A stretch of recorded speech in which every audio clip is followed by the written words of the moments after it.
MP সমাজের কুলাঙ্গার মমতা ব্যানার্জি বা তৃণমূলের নয়নের কল্যাণ ব্যানার্জি 2026-এর নির্বাচন সম্বন্ধে তার রেজাল্ট বা ফলাফল কি হতে পারে, তৃণমূল কটি আসন পেতে পারে বা বিজেপি কটি আসন পেতে পারে, এ নিয়ে তার বক্তব্য রেখেছেন। কল্যাণ ব্যানার্জি পরিষ্কারভাবে বলেছেন বিজেপি বিরোধী আসনে থাকবে না। তাহলে কি বিজেপি ক্ষমতায় ক্ষমতায় আসতে চলেছে? কল্যাণ ব্যানার্জির মুখে আপনি নিজে শুনে নিন।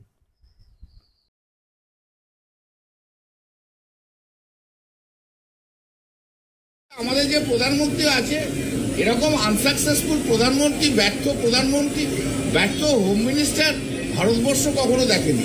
এই নরেন্দ্র মোদীর পাপে এত মানুষ মারা যাচ্ছে। 26-এ কি 260 হবে? দেখো ভাই, বিজেপি বিরোধী দলনেতা হবে না এটুকু আমি জানি। ইঙ্গিত করবেন মানে বাম কংগ্রেস তো নেই, কোথায় কিছু হবেই না। এইসব ধর্ষণকারীদের বংশধররা এখন রয়েছে, কোনো নাতি কোনো নাতনি, বিখ্যাত গণধর্ষণকারী সব নাতি নাতনিরা এখন সব সিপিএম সব খেয়ে নিয়ে চলে গেছে পশ্চিমবাংলায়। আর বিজেপির সব জন্ম হয়নি তখনও। মোদী এসে কি বলবে? নরেন্দ্র মোদী যদি সিপিএম জমানায় এখানে আসতো বলতো তাহলে বুঝতে পারতাম। নরেন্দ্র মোদী তো এখানে আসছে যখন তো পশ্চিমবাংলায় গণতন্ত্র আছে। পশ্চিমবাংলায় যখন গণতন্ত্র ছিল না, তখন নরেন্দ্র মোদীর হিম্মত হয়নি পশ্চিমবাংলায় আসার, অমিত শাহের হিম্মত হয়নি পশ্চিমবাংলায় আসার সিপিএম এর বিরুদ্ধে লড়াই করার জন্য। এটা সুখের দিনে সব আসছে। ও মোদী আসুক আর যোগী আসুক, হবে না কিছুই। একটু বড় বড় কথা বলবে, কিছুই হবে না। এখানে মমতা ব্যানার্জি ছাড়া কোনো জায়গা নেই। আর এই যে সবচেয়ে বেশি রেপ কোথায় হচ্ছে ভাই, তোমরা তো দেখাবে না।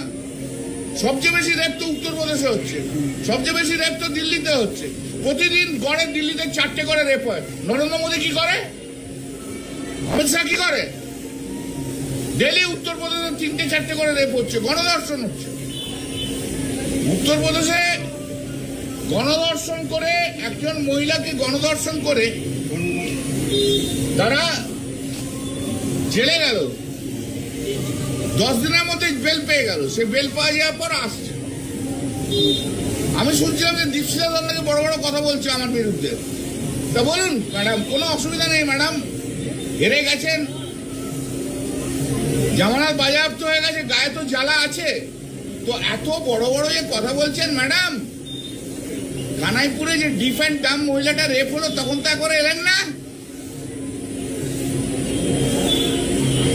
ওই তখন তো এলেন না।